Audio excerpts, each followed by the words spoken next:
Un applauso.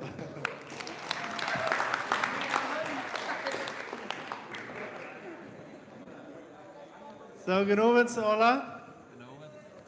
Genovens. Está bien. Welkom te Beeldshow, to de tweede Beeldshow in 2024. Welkom hier Sheila. En ganz besonders welkom te alle nieuwe Beeldshow. Wer ist das erste Mal auf eine Beeldshow in seinem Leben? Präsential hier bei uns. Wow, so viel Nähe. Kelly, ein Applaus für den. Und aber auch das Link, der jetzt von der Freirüt, alle wenn han, die kennen den von der Mitteiler, von der ist diese Schule umsonst. Einmal das Jahr habe ich eine Schule umsonst, so ich kenne diesen Link alle wenn der Free Mitteiler. Und wer immer hier ans Checken hat, die können in den Kommentaren auch schreiben, wenn ihr das erste Mal checken an uns. Und die können auch sagen, von wo ihr ans Checken. Beeldshow ist ein sehr großer Segen, was für uns hier in Nederland in Bolivien, aber auch ein sehr großer Segen. Wir haben jeden Monat immer Menschen von Texas, Menschen von Kanada, Menschen von Paraguay, die schreiben uns, was das für ein Segen für uns was ist. Even hier in Bolivien, 500, 600 Kilometer auf, schreiben Menschen uns, dort sie mit der Beeldshow mitmerken und das ist ein Segen. Und hat fertig von unseren Redner, unseren Lehrer fertigstellen, Pastor Arno. Und Pastor Arno ist eine Person, die wir nu 7 Jahre kennen. Von der 2017. Von der 2017 kennen wir Pastor Arno. Wenn wir hier nie Schule haben, dann wollte ich sagen, wo wir uns kennengelernt haben. Das ist ganz besonders, auf der Begrafnis von meinem Schwiegervater. Da hat Arno ein paar Minuten evangelisieren, oder von Jesus vertellen. Und in dem Moment, wo er nimmt der Herr Jesus mich mit auf einen Weg, wo ich nicht erklären kann von der, und er sieht mich, und ich bin 100% überzeugt davon, und der Stimme sagte mir, dass das Mann, der in Bolivien predigt. Und ich bin so überzeugt davon, und das Gute ist, nun Begrafnis, ich stücks, so ich sage dann, Heidi, hey, wer ist das Mann, konnte plötzlich was einmal. Heidi will nicht viel was sagen, wie im Begrafnis, nach Begrafnis von ihr Vater. Und aber dann nun Begrafnis, wo wir dann Kaffee trinken, wo wir noch eine Cafeteria, und dann wo wir noch Cleaver, der wird rot spielen dort. Er hat einen Kaffee geschafft, al 34 Jahre, hat einen Kaffee geschafft. Und wo wir Kaffee trinken, und dann, ja, das ist nicht 34 Jahre aller Kaffee. Ja. Wo wir Kaffee trinken, und dann sehe ich Cleaver, was ich jetzt vernommen habe vom Herrn Jesus, und sage ich da, aber der kommt auch mit. Zodat wir früher nicht mal so einladen wir. Und so ist es dann. Dann dauert ein paar Monate. Dann kommt Arno, dann fand er mich einmal. Und dann irgendwann schreibt er mich auch. Aber wir reden und fanden. Und dann sagt er, komm mal vorbei bei meinem Office. Wir wären in Brasil. Und kommen wir hin. Und er hat eine plottische Bibel. Irgendwie hat er am Del gegeben. Sehr gut für den Jahr, ja, wir hat getan haben. Hat eine plottische Bibel gegeben. Ich sage, schlau dir mal auf. En lees mal Johannes 3:16, waar wil zijn als du Plotitsch lezen kost. En dan proef me mal van Jezus te vertalen, zijn als du me, wo ich even bekeerd kost. Niet zo zeg ik dan. En hij deed dat dan ook. En dan staat daar hij nog ziemlich sehr, wenn hij had jaren niet meer Plotitsch geredet. En waren dan bloß een Damsan, dat een beetje spoestrieben. En dan zeg ik, ja, met de kracht van mijn Jezus, dan word ik, dat wil ik schaffen, dan word ik me bekeren. En dan nam zich dat Ram, zijn hand uit in Brazil, we waren van jou bestemd, ook van hier. Een grote trak, wat een kosten hängen boven heeft, dus einer van een trak met een kosten zit, plus die heeft een kant op. En dan doe je het op en dan doe voor slide parlantes eruit. En dan met dat kunnen ze al een predje voor. En dan bereid we voor de trak halen. En ik weet niet wie hier al wie, maar ik geloof Abraham, wie deed ze dan met Abraham? Du bist in Brasil? Je check hier, aber wie wir in der ganzen Gruppe der Bibelstunde, was wir damals bei uns hatten, wir fuhren dann der alles reinmerken, haben alle Schmackebild an Tres Cruces und alle abgehangen. Das Trakt, was hier ankommen. Dann kommt der Trakt mit der Rens und dann eine lange Stich mit viel Peleas, totgefutt, sagt der Regierungsmann ab Irans bloß zu den Vorder, weißt ihr, ab bloß am Jünter zu sagen, ab den Trakt steht gerade Jesus Buben, von dort haben wir hier in Ansebeker nur Sperren, was hier über die Irans kommt vor. Und dort der Name der Buben sagt. So, ich weiß nicht, von wo der dort her hat, aber das, was der ansieht, so wie hier der dann irgendwann ab und sieht, wann Gott, nee, wann nicht so. Wenn der Sohn ans eine der merkt, dann merkt Gott eine andere Fenster auf. Das ist wie der Satz, was wir hören. Wenn der Sohn eine der merkt, dann hat Gott ein anderes Fenster, der hat eine andere Gelegenheit. So wie Lieder ans Trailer, in allen Equipe de sonido, und wir fuhren no Tres Cruces, no Brechas, no Zastagus, no 45, all wenn wir haben, und evangelisieren und bekehren die Menschen sich. Und nu sind 7 Jahre und da sind so viele Wunder und so viele Sachen passiert. 2019 waren wir dann als Pastores eingesolft und von dann erst dann hier leben in der Holland Stunde und irgendwann auch die Bildschule. So, für mich als Arno eine Person, die ich sehr ehre, die ich sehr hoch schätze, wenn er mich hauptet sehr viel Courage hat, wo Mut hat. Courage ist das sehr Mut, dreist zu sein, Beruf zu sein, sich nicht zu schämen für Jesus und auch Staub verweicht zu nehmen, ohne sich anzugrüßen lassen, was Menschen jenen eine können reden. Für mich ist es ein Vater, ein Pastor, und ich glaube, er ist so für uns als ganze Kirche, auch und wir sind dankbar für sein Leben und seine Früh, was er mal mit am kommt und dass er taugt ist im Ministerium donen, al über 30 Jahre. En nu ook Plotitsch, so Gott die ihr dafür. Halleluja, ein Applaus für die Passe. Von der war wir hier, war eine Woche in der Kirche, das ist hier seine Hand. Wenn Wort, weil wir von der war eine Woche in der Kirche hier, als wenn dort ist so eine Woche in der Kirche, wird von Heiligen Jesus gefällt ist, dort ist eine Woche in der Kirche. Wie seine in der Apostelgeschichte sagt, dass jeder Tag kommen Menschen durch Tau. Jeder Tag kommen Menschen durch Tau. Und wenn jeder Tag Menschen durch Tau kommen, dann war es das nicht so. Dort wir in der Apostelgeschichte wird normal. Und dort sagt einmal ans Ziel. Jeder Tag einen Meier durch Tau. Und dort habe ich in Arno sein Leben gesehen, er verteilt auch von seinem Vater, dort er auch so wie. Und was ich sage, was mir mal sehr tegnet von ihm, dass wir in der Pandemie, als alle ewigen Menschen dachten an Tjoike Taumjacke, dann sieht Arno nichts von Tjoike Taumjacke. Frische Tjoike Obmjacke. Und da steht Tjoike Taumjacke. So, und dann entstand eine Tjoike auf eine Gast, dort wie eine Gast, wo viel Süppis servieren, alle Hunde, so eine Sache, was wir nicht sehr gleiche. Und Faste, wo die Jugend vor Lüde Musik harche und so was. Und dann der ist eine Pizzeria, wat op de gas weer de teugungen in de pandemie. Zij pachten zich de pizzeria en zien als de bed van de eerste dag pastoor nog. En die check worst en die maakten ook al zijn hoe ze die kinderen gaan krijgen, hoe die waren alle zetten. Dat zijn goede troubles voor kijken, want die smaakten onbuien en zijn hoe die kinderen gaan worden passen. Also, so halleluja voor die leven. wir wollen hören von dort. Amen. Dankeschön, Dankeschön. Wollen wir rein? Vamos lá. Dankeschön, Vater, für diesen Abend. Ich danke dir, dass wir können diese Bildschule haben. Wir wollen die loben, preisen, Jesus. Mocht du uns Verstand opmerken, dass wir leren können, mocht de Kraft vom Heiligen Geist hier zu uns reden. Mocht du derch auch noch reden, mocht hij einfach frei sein. Und alle bei sie Gäste, wenn der irgendwas hier jen uns haben, der verbietet wir hier jen zu kommen im Namen von Jesus Christus. Und wir nehmen die Autorität und wir nehmen dort an, was der Herr Jesus von dir für uns hat. Und auch für die, die online sind. In die Namen Jesus. Amen.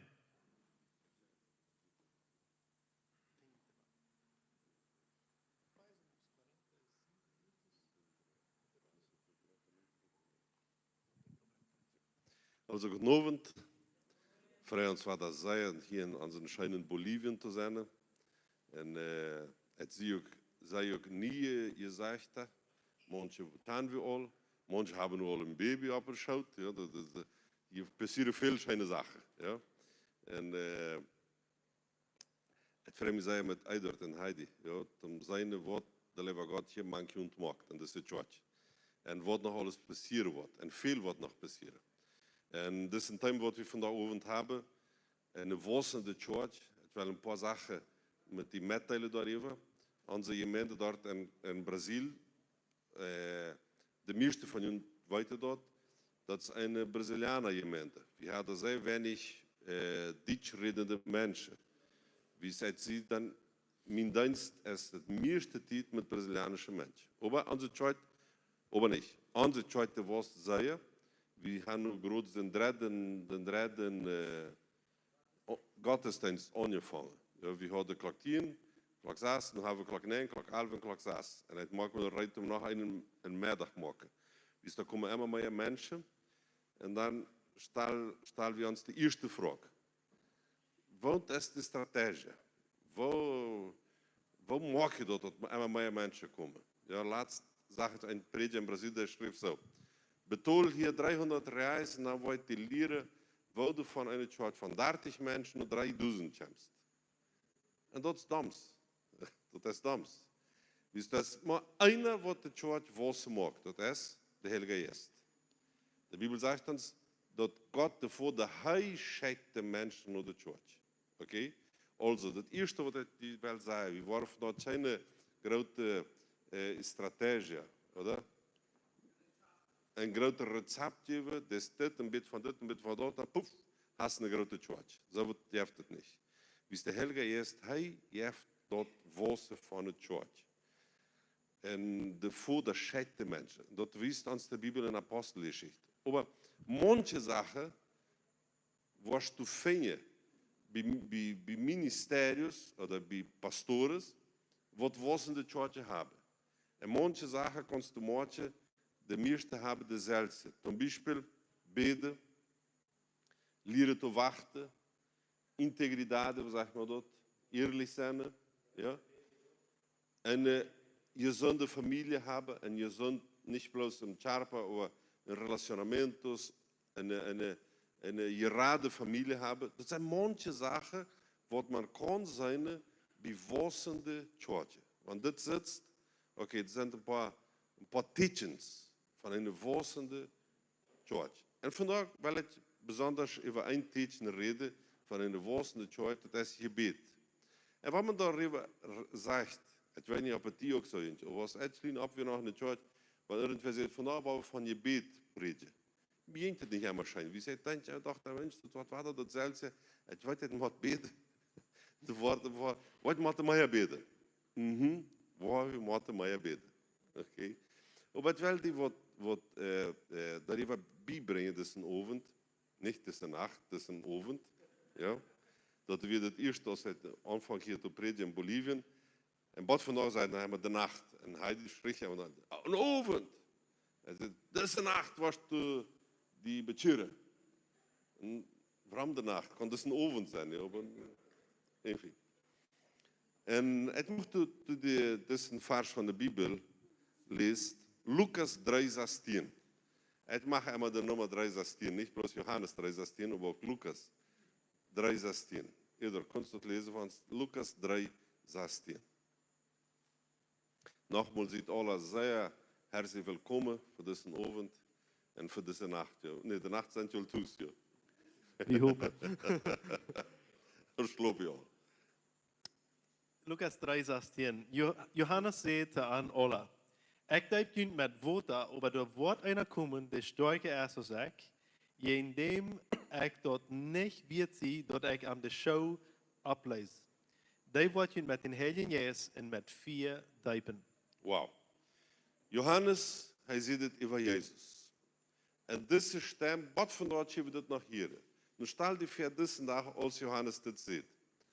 Hij houdt zijn dienst, hij deed de mensen dijpen, dat wil wat besonders, wat ganz besonders. Het wil laatst op een conferentie met den Hartmut, August, wat je chant leren hebben laatste jaar. En hij heeft me eingeladen om een conferentie een conferentie wat hij oppost op Georgia. En dat werden de 500 jaar van de Anabaptistas. Weet je wat dat is? Hoe zeg maar Anabaptistas op Plotich? Wie dat? Wara Dijpa. Vaderdijper. Also dat is nu 500 jaar dat het op de ganze Welt wordt darüber geredet. En daar hebben we eindelijk ook naar reden. En daar heeft er wat uitgevangen bij deze conferentie. Ik wist het niet. De eerste 3 Vaderdijper waren 3 jonge mannen. Einer weer 28 jaar, de andere weer 30 en dat vielleicht 32. Dat waren de eerste Vaderdijper. En een sie noemen weer Konrad, de andere Max en de andere George, irgendwas. Oké, en waarom is het zo wichtig? Stel je voor, China deed door 500 jaar terug erwachsene mensen dijpen. China deed dat. Deze 3, die waren Schüler van de Bildschule van damals, ja. En die had zich dan van zo'n de Bibel te lezen en had zich dat ervaren. Mensch, dat is je falsch. We doen bloß Babys dijpen. De Bibel zegt ons, Jana wordt geluifd van Jezus. En zich toffelot. Dat wordt je raad. Nu stel je voor deze 3 jonge mannen. Die moesten zich entschloten, waar we of waar we niet. En einer zegt vielleicht dem anderen, dan zeiden we vielleicht Jake en Abraham en Alberto, deze 3, ja. Nou, wanneer doe je dat ook? Nou, het wordt een water dan. Nou, dan waren we wel voetstap bij een uitkomen im Fluss, waar alle mensen aan zijn. Ik weet niet wat zich alles bereidt hebben. Maar de waarheid is, die komen een dag met nood te gaan naar huis. Dan kijkt de ma vielleicht in ze aan, wat ga je hier doen? Ich habe vielleicht de jüngste Bruder vor zu sagen, Mama, der hat sich getauft. Es ist immer ein jüngster Bruder, der vor zu ihm sagt, was du alles anstellst. Ja? Mama, der hat sich getauft. Und dann sagt die Mama, Jungs, was hat er gemacht? Nu waren alle predikers, nu waren alle priester, katholische priester, en die waren vervolgen. En er was weer een oud van die jongen. Drept nog vielleicht een beetje. Mocht ze vielleicht schon een pakketje met Teuwak, een Ribbelblad, een was, jongens. En die moesten ranen ver leven, de 3. En weet je wat passiert? In 3 jaar werden de 3 dood. In 3 jaar werden de 3 dood. En de jongste, wat 28 jaar weer, die mocht niet meer daar zijn. 1 jaar en een half weer al dood. En waarom vertel ik je dat? En de woestende tijd, dat weer de zoet, voor dat wat we vandaag leven. Wie zijn vaderdijper? Bad vandaag. Dus deze 3, dat hierde van Heilige Geest en zijn die gehoorzaam geweest. Vielleicht, Andreas, du weißt de rechte nummer van de 3, oder niet? Hoe heet de 3?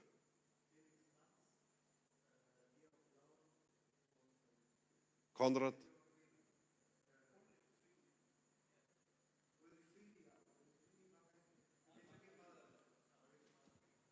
Also 3 jongen, en stemt tussen jaren dan zo? Hast du ook zo? Aha. Wat heeft hij met diesem Beispiel wel mitteilen? Een woestende tijd. Du wirst immer an manche Kanten komen in dein Leben, wo du schwere Entscheidungen wirst moeten hebben. Wo der Heilige Geist die wat wijzen in de Bibel en wat China deed. China deed zo bidden. Wat China deed zo predigen. Wat China deed zo evangeliseren. Aber dann scheint das so doof. Und dann bist du an dem Entscheidungspunkt, am zu gehorchen. Als wir hier das erste Mal hatten, eine Klasse in diesem Gebiet, wir konnten das Video vielleicht wissen, ja? Nu heb je het Video. Wir eine Gruppe, ich weiß nicht, wer von Ihnen hier wir. Aber wir eine Gruppe von 50 Menschen, es fährt in den Raum, und dann reden wir gerade über Taufe. Aber irgendwie bestimmt da. Und dann fragen wir, wer will sich taufen lassen? Und 4 Menschen hoven de Hand ab. Und das wir so meest klaktieren, oder half 10 wird es abgenommen, ja. Und dann dachte ich selbst, Mensch, was hat nur vielleicht ein bisschen zu sein gedreht, ja. Und dann sagte ich, eine Route vom Sohl, dachte ich, dem gefällt das nicht. Aber weißt du was, die gingen alle Routen, und dann deden sie de Auto start rund am das Puddel da, ja. Im Lake. Ja, ein Puddel, ja. Nächsten Tag sagte wir ein Puddel, ja. Het zag bloß noch wie Fotos, wie nader kommen. Wir kommen auf ein Abend nader. Naja, und dann haben wir das Feier da gedeibt. Und das wir so wat feiern. Wie ist da, Bro? Ja? Das was der Toff ist, ja? Wir nicht so? Nächsten Tag sagen, dass wir nicht sagen, hey, ihr rennt Foto, aber nun sitzen sie dann sogar Jacarés. Wir doen von auch qua dat Toffe. Ja, want ook so Jacarés sind, ja. Manchmal, wenn der Heilige ist, die wird die Sache, wie sie wird in der Bibel geschrieben sind, okay? Das wird mir ganz klar lassen.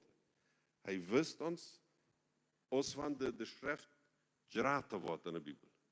Und dann muss die entscheiden, du gehorchst oder nicht. Die Bibel sagt uns, Johannes sagt von Jesus, er hat diesen Dienst. Er deed Menschen diepen en voeten. En dat weer al wat wunderbaar. Dat weer wat ganz anders voor jenen doen. Maar met eenmaal zegt hij wat, weet je, dat is zeer fijn wat we hier maken. Dat is zeer schijn, hij diept met woorden en dat is zeer wichtig. Maar dat komt einer, die wordt je diepen met vuur en met een heilige geest.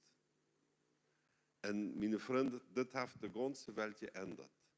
Als Johannes dit ziet en als dit aanvangt te passeren, dit ändert het leven. Het redt immer veel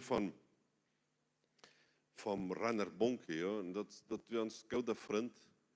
En vandaag, irgendwer van jullie wat het opgaf, hij al op YouTube zijn en met de boodschap van Rainer Bonke van een meter verhaft de chat.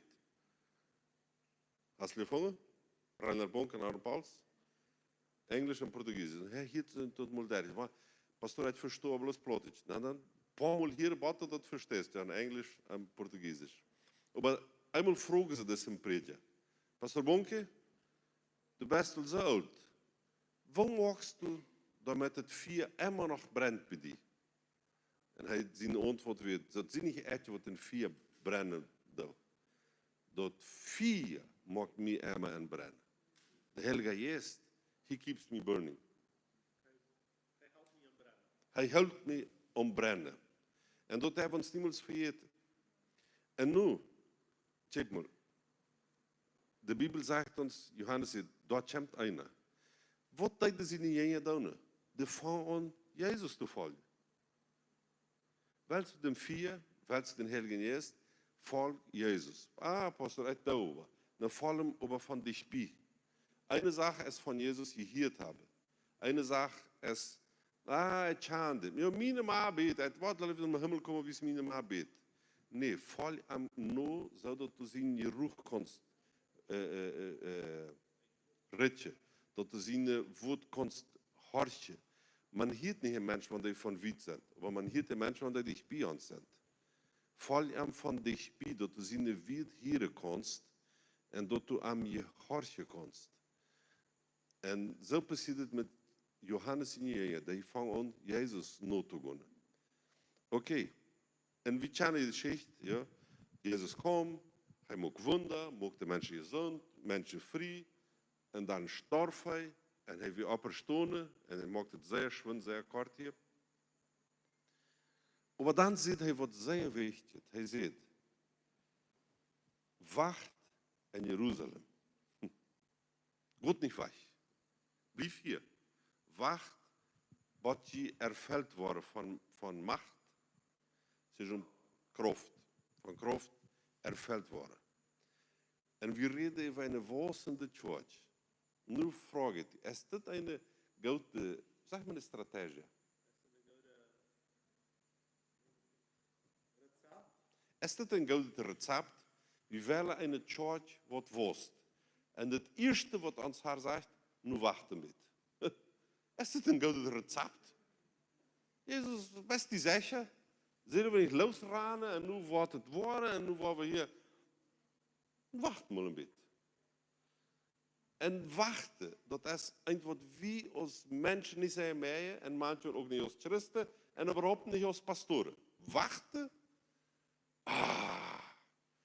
Dat is niet zo einfach.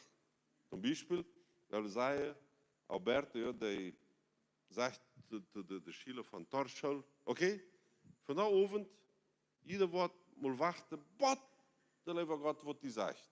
Aber ohne Musik, ohne Cellular, ohne Freunde en ohne koken überhaupt.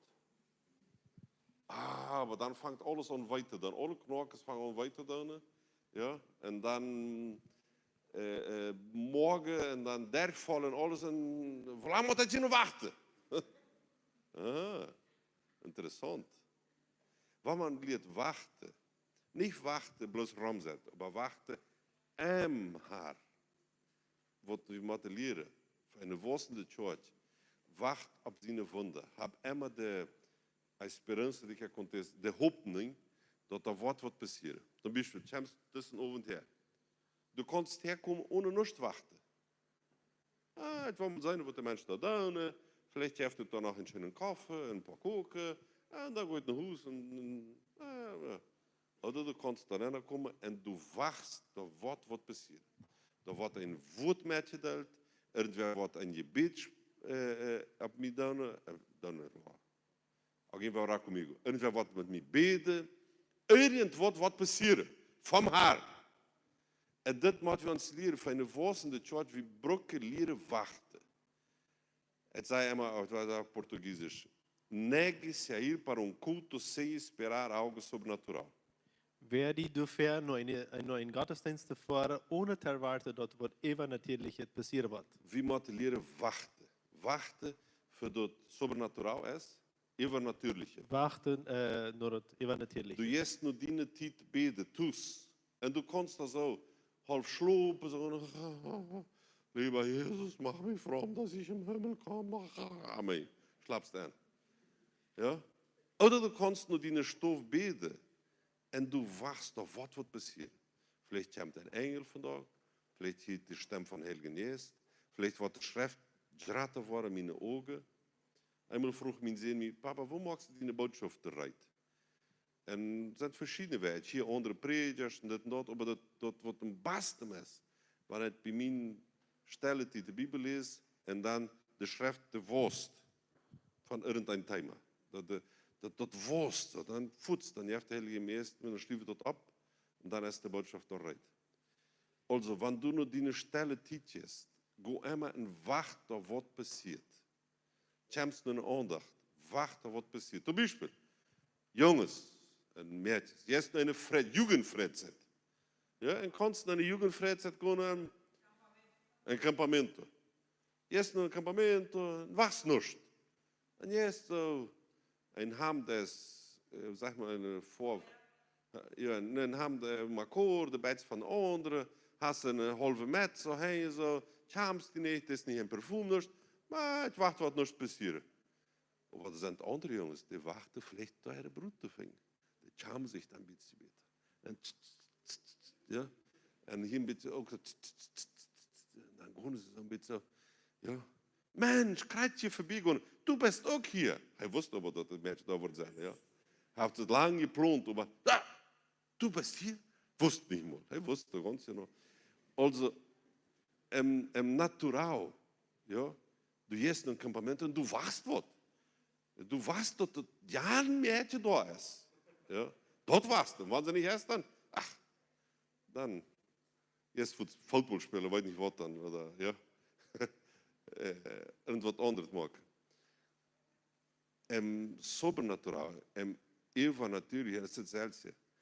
Go naar de aandacht en wacht op wat passiert. Terwijl ze in de woestende church hebben, aprenda a esperar. Leer te wachten. Jezus zegt, go naar Jeruzalem en wacht. Zoals het zegt, dat is een komisch recept. Nu zetten deze mannen door en wachten. Hoe lang zullen we wachten, Herr Jezus? Botje erfällt zijn met kracht. Dat wird aber noch nicht passiert. Nu werden da, de Bibel sagt uns, 120 maanden werden da en wachten. En dat is een kunst, Eduard, bitte lezen voor ons, in Apostelgeschichte 2, van 1 tot 4. Apostelgeschichte 2, 1 tot 4 sagt ze, als de Pfingstdag dan kwam, werden sie alle taub op eine Steden. En plötzlich hielten sie so ein Sturm, ein rügendes Geluid vom Himmel, so dass es im ganzen Haus zu hören war, wo sie saßen. Dann sahen sie mit einmal Zungen aus von 4 und die sahen sich ab jeder einen von an. Sie waren alle mit den Heiligen Geist gefüllt und fingen an, in andere Sprachen zu reden, door noch aus der Geist an dat meilig mög. Über das werde ich morgen vanmiddag verder een beetje darüber reden. Aber, check mal hier, was hier passiert. Diese 120, die wachten da. Ja? Und dann passiert das alles. Und wir wollen ein bisschen darüber reden. Aber ver dat wir darüber reden, frage ich dich was. Die Bibel sagt uns, nachdem Jesus auferstanden wird, über 500 Menschen haben an mir sein. Ja? 1. Korinther steht dort geschrieben. Richtig? Stimmt? Is dat geloof voor allen? Oder je dan zo, dan zo. Zie? Dankeschön. Die Bibel sagt uns, nachdem Jesus auferstanden ist, über 500 Menschen haben an mir sein. Lebendig. 500 Zeugnisse. Wo ist das möglich, dass nur hier in Jerusalem, in diesem Stof, kom eens Hernakulo. Opperstof. In de bovenste stof. In de hoogste stof. Wo ist das möglich, dass da mal 120 wären? Stel dir eine Frage. Wo wären die anderen 380? Wo wären die? Hast du das mal überlegt? Hier wären mal 120. Wo wären die anderen? 500, sage Jesus, auferstanden. Und er sagt zu allem, Gott nach Jerusalem und wacht. Das ist eine gute Frage. Und diese Frage kommt direkt an die und mich. Jeder Christ muss sich entscheiden, ob er gehorchen will oder nicht. Jeder Christ macht seine Entscheidungen. Du kannst dein Leben Jesus von wie kennen oder du kannst an mir horchen und da sein. Was hier passiert, das ändert die ganze Welt. Und ich stelle mir vor, wo die anderen 380 wären. Ganz bestimmt die anderen 380, die wären im Tempel. Warum? Wie im Tempel, dat meint, da wordt alles al right is, tudo é mais previsível. Alles hier alle te zijn, wordt het wat zijn, dan wordt het im Verriet wat zijn. En de traditie, daar weet man ganz genau wat passieren wordt. Want het valt niet zeker in deze church. Ik weet, daar vangt deze klokken die de aandacht aan. Dan is zo lang alabanza en dan wordt zo gepredigt, dan gaan we alle naar huis. Het wil niet onder het staat. Oder het wil de aandacht bloos op mijn spraak. Oder het mag niet van irgendwer dat brellen dit bij mij. Oder het mag niet van irgendwer dat luiden, dat klotsen dit. Im Tempel is alles maar previsibel. Dan weet man wat passieren wordt. Aber in de Oberstube, da weet je niet wat passieren wordt. Da weet je niet. Da bist du kreit zoals de Lebe Gott und Macht. Da bist du in Sinne hängen.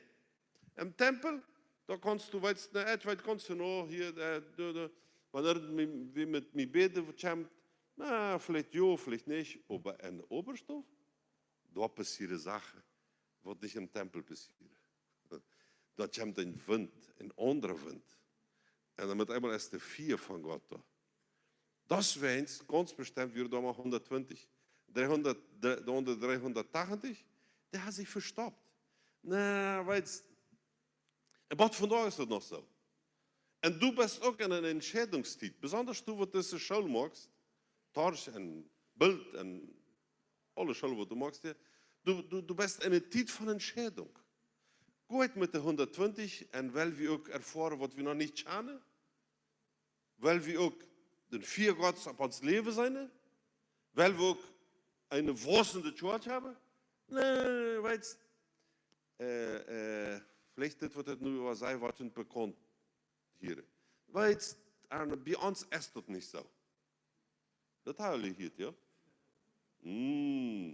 Dezelfde dievel is dort in Brazil ook. Dan heeft ook Duitsland. Weet, bij ons is het niet zo. Wie eten alleen wat 2 bakken en dan gaan we alle slopen. Daar lang zitten, lang bed en dan tussen een breltijd daar los en dan ja, onder rand dan los en de andere hopst en de andere kollet en de andere lacht en de andere brelt. Nee, bij ons is het niet zo. Bij de operstof zijn interessante zaken wat er passiert. Met eenmaal, komt een wind. Ja, dat is een opwatje. Zo is het. Krijgt zo is het. Een tempel slaapt man aan. Und wenn ein Oberstoff da ist, da schlaft man nicht. Seguro genau.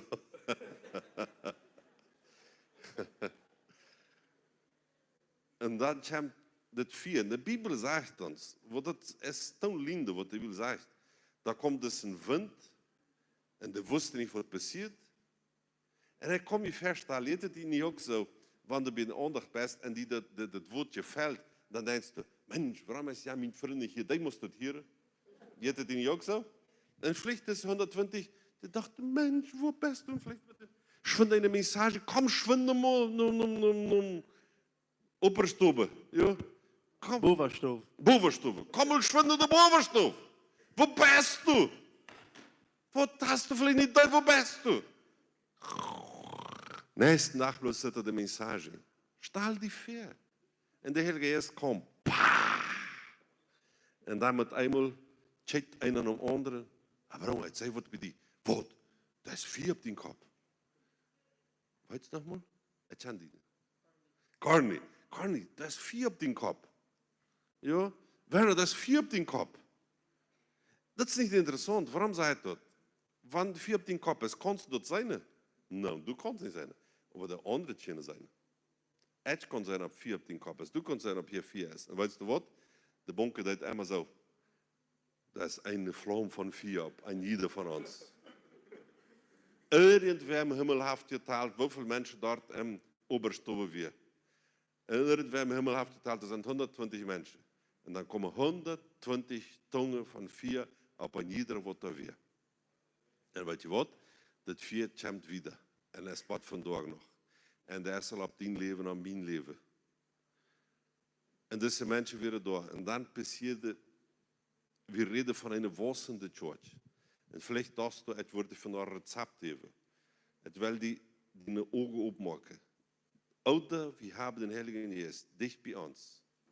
En hij heeft roem in ons. En ons church en ons dienst vast. Ouder, we voorzien met verschillende recepten de mensen zoals die wat im Tempel sind, die 380. En vielleicht sind andere churches, wat sogar geraten sind aus dienen. Aber wenn der 4 Gottes nicht da ist, dann leben wir nicht da sein. Das ist der andere 380, nu stahl die Ver, der hierde de rouge. Ja, der hierde. Wat is da los? Wat is? Ach, ganz bestimmt uns uitdort. Uitdort, Albert, waarom zijn bestemd pianen? Dat zijn immer so eine Ludie gewesen. Nou ja, waarom moet je wat dat is? Waarom moet je? Dat is ook een soort christen. Waarom moet je? Had je die ook al? Waarom moet je? En church, passiert aber nichts. Weil wir mal, en dat is een Fluss van 4 mal Schwame. Weil wir noch lernen hupsen. Weil wir dat mal ook erfahren. Het wil ook den Heiligen Geest in stem hier. Het wil ook van hem ser tocado. Het wil ook bereid. Ongeschiet worden. Ongeschiet worden. Het wil ook zijn voor de engel zijn. Het wil ook weten wat hij van mij wil. Lieve vriend, een wassende church is een church waar de Heilige Geest vrijheid heeft. Waar hij met die reden kan. En waar de mensen aan je horen. Mir ging het laatste Mal so, wir hadden ein Feriengebiet für unsere Church. Und wir tollen da Pacht. Und damals, het was op reis, zei je dan, dat je ons weer zo verstond, reis is ons geld. En we tolden damals 30.000 reais pacht op deze steed. En dan met eenmaal dacht ze, weet je, dat is een beetje dier. Dan reed ik met een impresario van onze church, vroeg ik hem zo, zit ik hem zo. Kannst du vielleicht in de stad mal een beetje bevragen, wat de kwadraatmeter kost, wie ze het leven aan zijn pacht studeert, wel een beetje rover handelen. 30.000 für wie lang? Huh? 30.000 jeder will vierken? Jeder Monat. Okay. Jeder Monat. Okay, $5.000 jeder Monat. Hij zei, ja, dat is pas. Namiddag roept de impresario me aan, zegt hij me zo, dat we in zin vindt. Pastor, het is een nieuwe steed gevangen. Het zei, het wel een nieuwe steed. Het wil bloos weten wat de pacht in de stad is, damit we met roverhandeld zijn, waar we al zijn. We hadden een zeer schijne steed. Dat was eigenlijk met het eerste mal bezetje dat. Ja, die kan deze steed. Nou ja, hij zei, nou ja, oké, het wordt dan wieder zijn. Nächsten Sonntag op een avond, het weer een middel van mijn predigt. En het luidt weer een gouden predigt. Ik weet niet wat, maar het weer een gouden predigt. Met eenmaal hier de Heilige Geest ganz klar. Hij zei me zo, kannst du niet zijn dat deze steed al tot schlimm is? Het zit in de stem, predigt wieder. En dacht, en check, aber een gemeente, daar weer nog roem, daar weer nog steile ladies. Dat is een bief, dat is een ree steile ladies. Ja, het is weer zo. En de aandacht weer te eng. Hij check, ik dacht me zo, maar hier is nog roem. Waarom zou er een ander steed? Maar damals, onze departementen van de Tjenja, dat weer boven. Dan zit de trapnoppen. Dan weer zoveel Tjenja. Dan waren het altijd ver door voor de baby's weer. Ik weet niet waarom. Bij de deur van de baby's, daar weer zo'n een graad, zo, wat zeg maar zo. Stukje zo. Zo'n gate, een poortje. Ja, een grote stoel met zijn, wat zeg je dat? Een poortje. Krijgt dat weer. En dan je toch voorbij checkt, en weet je, de baby's, die checkten me alles aan. In Brazil is het zo, ik weet niet of het hier zo is, maar van de televisie en je feindnis dan hebt, ja, dat zijn je ook tussen graden, ja. Zijn ook zo'n En de mensen van de televisie hebben dat dan allemaal zo, ja. En de baby, en de baby's checkten me zo'n pastoor. Dat is heel toeval, ja. Hij checkt de baby's aan en dan met de politie, weet je, en dat trrrr, bij de graad, weet je. Er mag een protest, zeg maar, ja. Een paro geral wil de baby's maken. Paro civico. Een paro civico. Die willen de breedte maken, ja. En check, dan weer zoveel tjengen, dan weer niet meer room voor het tjengen. Dat weer zondag op een avond. Dinsdag voer ik dan de senior steed budgetje met de impresario. Grote steed, dat we vandaan nog zijn. Eén voor dan weer de een toe, maar dan zegt hij zo. Pastor, this room is 5.000 kwadraatmeter. En dat weer pacht 2 jaar terug voor 78.000 reais. Hoeveel is dat? In dollars? 78, 85, $40.000 de maand. Nee? 78 mil? Dat is certo. Ja, het wordt reais blijven, dat is een dollar. Ja. 78 mil reais. Dan dacht ik, mens, voor mij 30.000 wil die. Nu reed hij van 78, hij zei, ja, Jezus. Maar dan zei hij, maar dan komt de crisis en moest erop gewoon nog 44.000 reais. Ik dacht, dat is helemaal nog te duur. En toen laat zit je erop op 24.000 reais. En die impresa ging sowieso weg. Nou ja, hebben we dat gepacht voor 20.000 reais. Dat we nu 5 mal gratis wie vieren. Maar we hadden niet 1 real op een kost. Op een cuenta. Om dat dan maar smaak maken. Wens farven. Dus dat weer zo'n witte wand met... Ja. Aha, maar metallurgisch. Ja, een schmied. Dan hebben we dat gepacht. En 1 maand, dan kwam 1 miljoen de reis kwam naar, einer of hier, de andere of daar, en dan of noten. En dan zijn het verbod vandaan nog bij deze steed. De Heilige Geest, hij weet de rechte tijd. Met die ogen zit, nee, dat zijn nog steiler vrij. Weil we hier blijven, dat is hier krijgt makkelijk. Wanneer het zeer makkelijk is, dan pas meer op.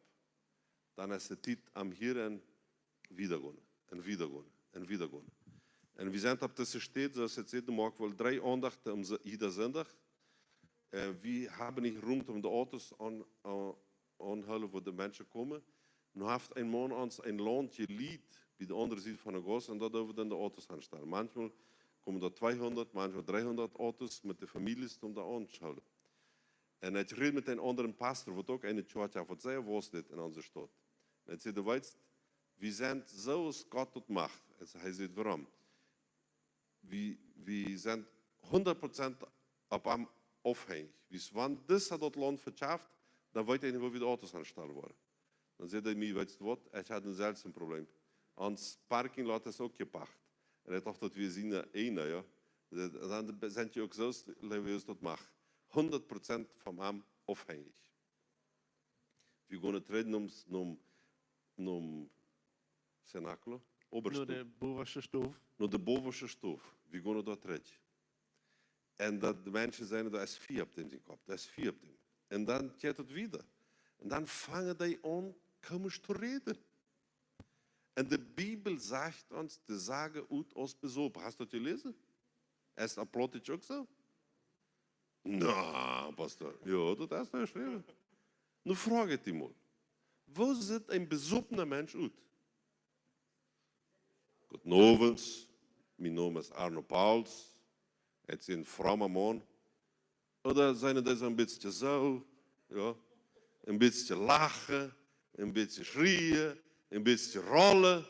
Is niet zo? Waar zit de bezoepene man uit? Nee, pas, dat kan niet. Ik kan leven om tempel. Daar is het maar ja. Daar wordt het wel met de 380 blijven. Dat zijn die schede mensen. Op de bovenste stoel, daar passeren zaken. En dit probeer ik nu in half om even te zeggen. Dignidade não é fruto do espírito. Ehrenhofsterne, dat is niet part van de vrucht van Jezus. Freude ist eine Frucht vom Geist. Freude. Vrede. Alegria, fruto do Espírito. Oba, wo heißt das? Ehrenhofst ist nicht. Und wir sind manchmal so besorgt mit unseren Namen, was worden die Menschen sagen. Aber wenn der Heilige Geist die Brücke will, so ist es hier passiert. Und nun mit einmal fangen die an, andere Sprache, andere Tongue zu reden.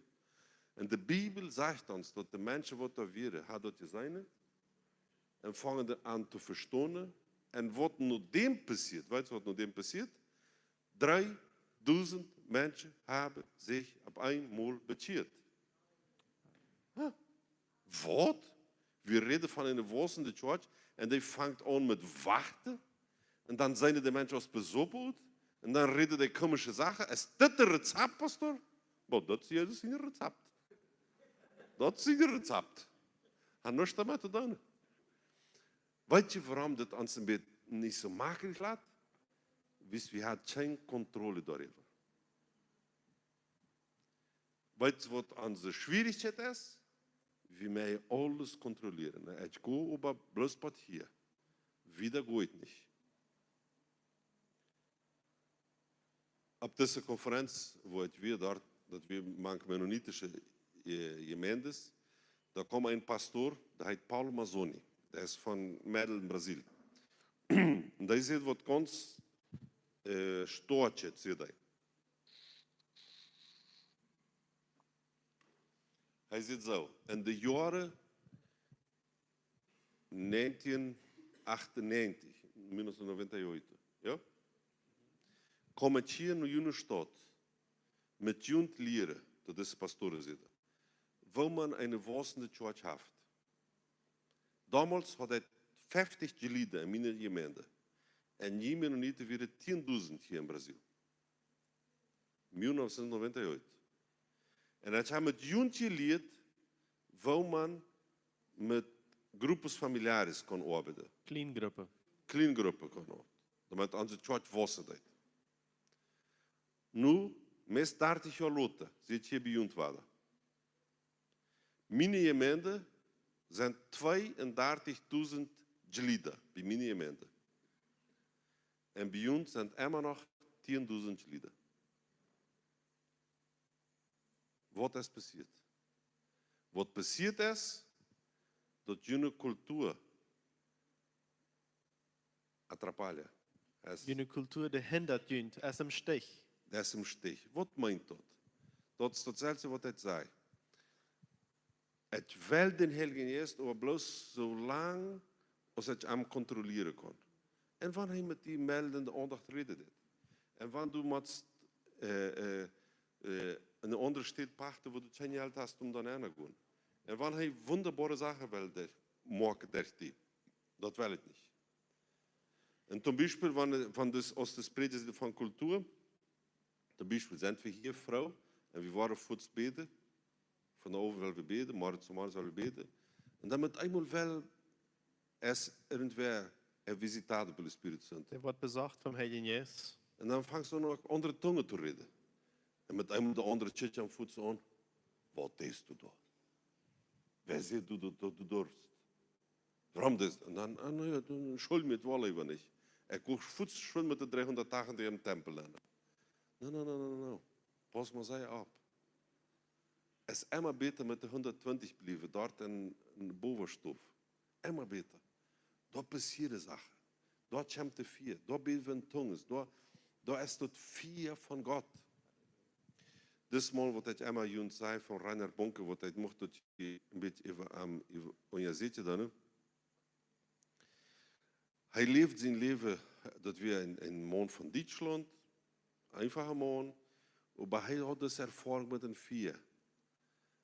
En hij leeft den Heiligen Geest, als de Heilige Geest hem zegt, weet je, het was die Afrika even en hij droomt met Afrika gewaschen met het bloed van Jezus.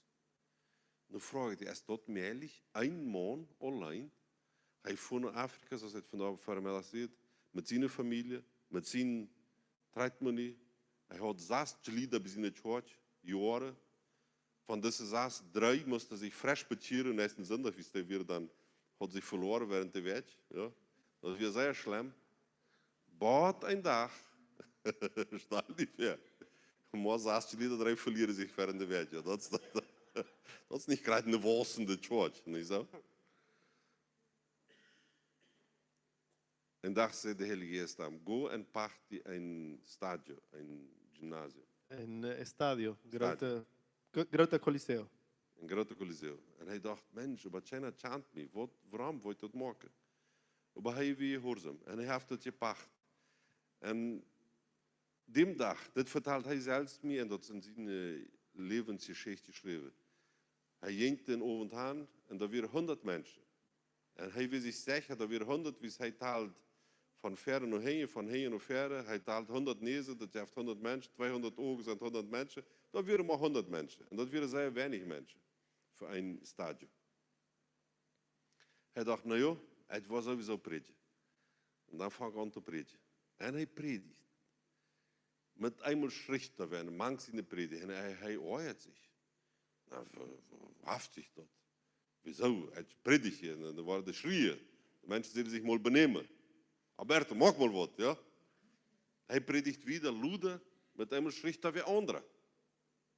Dan kon hij niet meer predigen. De mensen brulden los. Nou ja, dan denk je, wat passiert? Ein blinder Mensch fängt an zu sein und einer, der nicht können kann, stund ab. Und dann fängt sie in Deutsch an. Dann kommt der Heilige Geist mit 4, pum. Und dann kommen 200 und 1000 Menschen und so geht es wieder. Und dort hier nicht ab, Menschen zu kommen. Und er predigt immer vom 4 von Gott. Er sagt, weißt du, Arno, wir sind nicht gemacht, warm sein oder kalt sein. We are hot. Ja, wir sind heiß. Wir sind immer heiß. Wir predigen nicht so, wenn wir mit einem kranken Menschen beten gehen. Er sagt das bei uns in der Gemeinde auch. Ja, es will nicht im Krankenhaus, niemals. Aber wenn man sagt, wann es mal im Krankenhaus soll sein. Und du mich besetzt kommst, dann schaust du mich so an, und dann wirst du für mich beten. Und dann so anfängst du beten. Dat is schlimm. Dat was Jezus. Het leven wat niets passiert. Het leven, der ist goed. Aber, weißt du, Jesus, wenn es in Welle ist, dann vielleicht, dann, es läuft wirklich nicht. Aber wenn du willst, dann macht er mir Sinn. Er nimmt den Oxygen, ja, den Oxygen, ja. De oxygen. En dat heb een kop dan even. Beet mal vernünftig.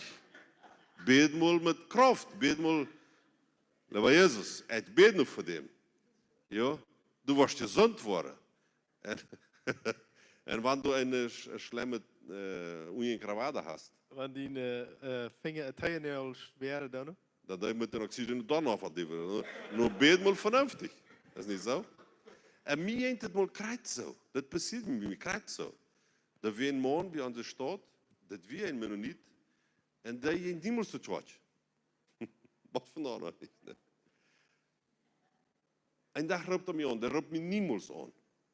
Maar hij wist dat we een prediker. Dan zegt hij zo, Arno, oh, heeft niemals aangeroept.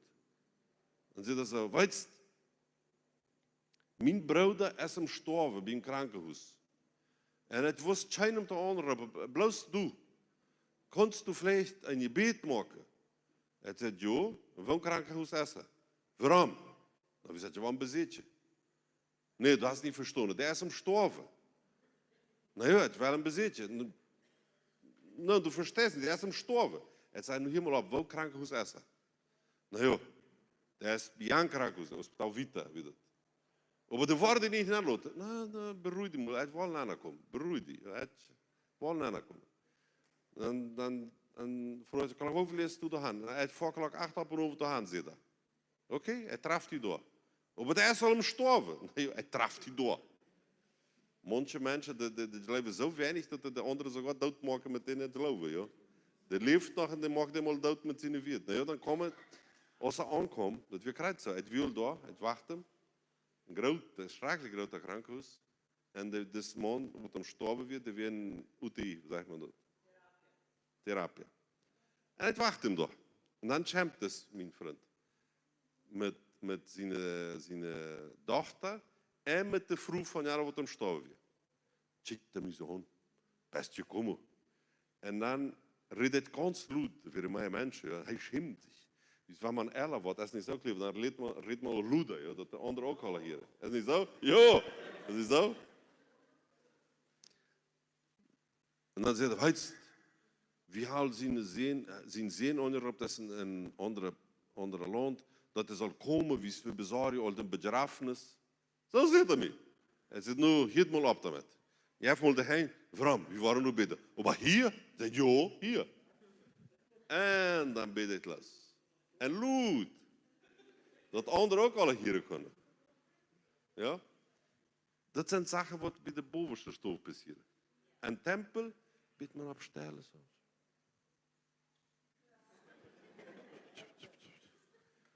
Maar bovenste stof, dan ben je luid.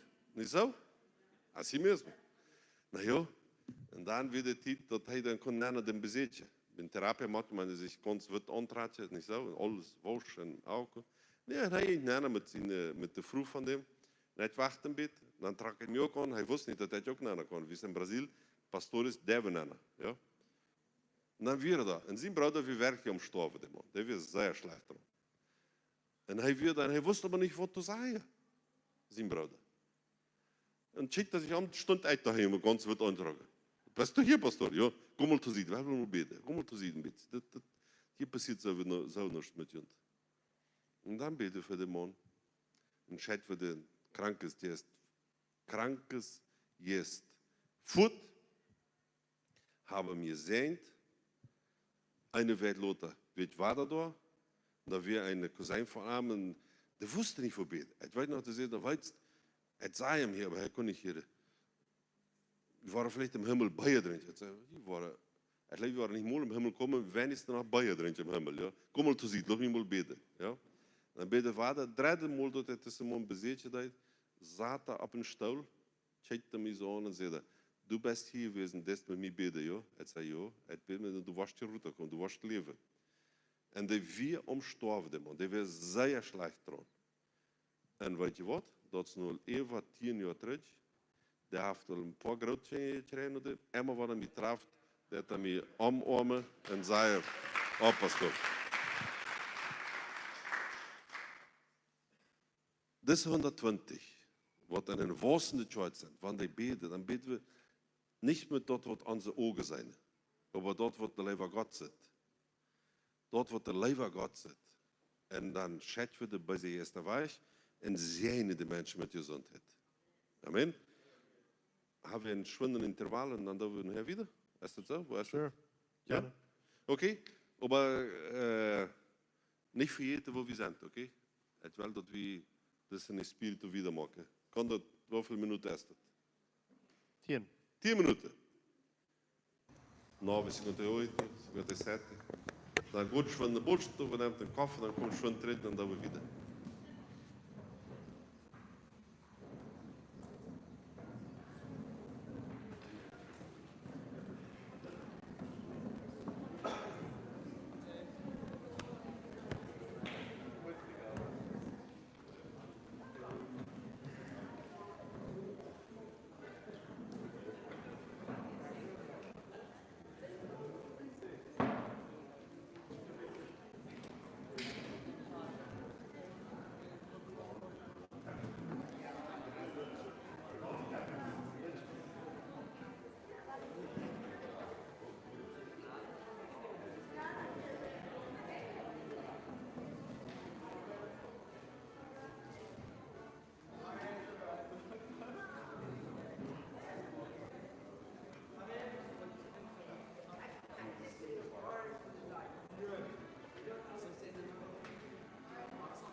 So, nehmt un baño noch allen Kaffee, kommt, seid geduld.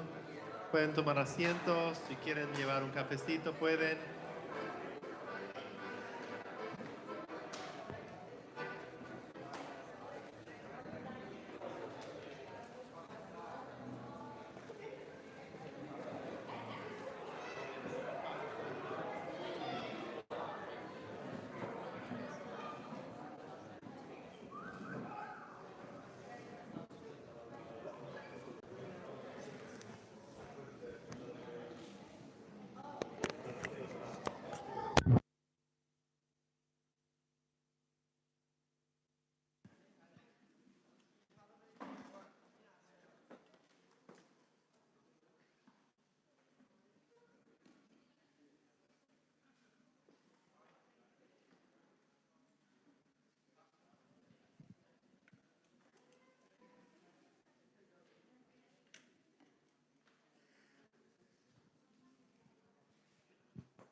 Okay, wir reden wieder von getauft worden vom Heiligen Geist, eine wachsende Church. Wir warten und wir hoffen immer, was wird passieren, wann wir an unsere Gebetsstunde gehen, wann wir in eine Andacht gehen, wann wir in ein Krankenhaus fahren. Wir haben das Hoffnung, dass was wird passieren. Het vertelt je een beetje van Rainer Bonke, en bloß nu jaren gaan voorbij. Hij predigt immer wieder. En hij starf nu 5 jaar terug, 5 jaar terug. Hij was 79 jaar oud. En weet je hoeveel mensen zich bekeerd hebben, wat de naam geschreven hebben, da haben sie mit hem bekeerd. 79 Millionen Menschen haben sich mit ihm bekeerd. Also 1 Million Menschen für jedes Jahr, dat hij geleefd heeft op deze eerd. Wenn man den Vier Gottes, wenn man rumlässt, dass der Vier Gottes uns leiden wird, dann passieren sobrenatural, weißt du, übernatürliche Sachen passieren. Hab das Hoffnung, ab den Dienst, übernatürliche Sachen worden passieren. Degene, wir gehen nun weiter betreten, auf diese Bovenstof, de Zentor, und hier fängt eine wachsende Church an. Peter, die Bibel sagt uns in Apostelgeschichte Kapitel 2, Vers 14 oder 41, ich weiß nicht ganz genau, sagt uns so, dass Peter, leer para nós, het wat het lezen vindt, Atos 2, 41 oder 14, 2,14, Atos 2,14. Apostelgeschichte 2, Vers 4. Só verificar se é isso mesmo.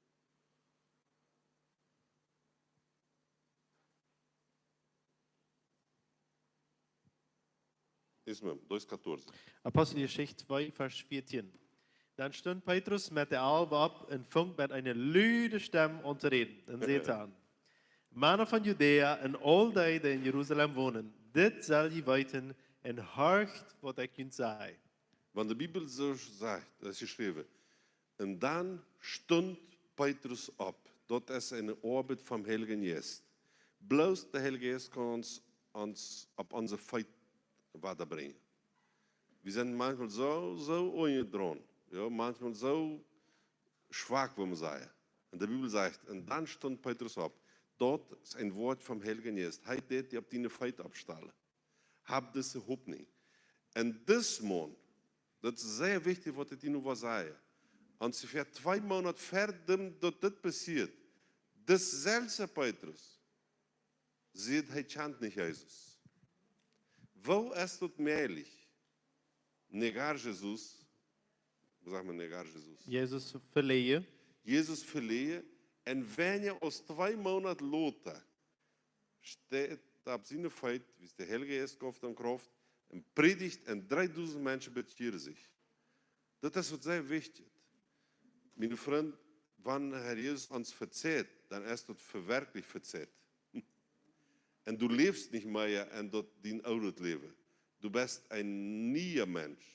Você é uma nova criatura, een nieuwe mens bist du. En wanneer hij die vandaag op die feit wil doen, en dat vandaag predikt was, dat met 3000 zich bekeren, hij kon dat maken. En dat is een fehler wat we maken als christen. We denken, we weten alles. Nee, vandaag wordt de aandacht zo zijn, en dan voor we een huis, en dan waren we slopen, en dan waren we maar de arbeid, en dan waren dat. Hab immer eine Hoffnung, das Wort wird passieren, wird übernatürliche Wort passieren. Verjährt nicht dem Beispiel von dem Campamento, ja, von den Jungs, die wohnen in der Welt, die haben Hoffnung, das Wort wird passieren. Das selbst, ich habe eine Andacht, habe Hoffnung, das Wort wird passieren. Der Heilige Geist wird mit mir reden. Ich will seine Stimme hören. Ich will ein Engel sein. Amen. Amen. Das Vier Gottes, das ist interessant, das nos coloca de pé. Dat stelt ons aan. Stelt ons aan op onze feit. Nu waren de 380 zijn dort im Tempel. En vielleicht fangen ze al aan te schrijven. Ah, check mal dat, 120, ik wist die worden zo zijn. Ah, dat zijn die fanaticos. En dit en dat. Maar de 120, die zorgden niet zich met de 380.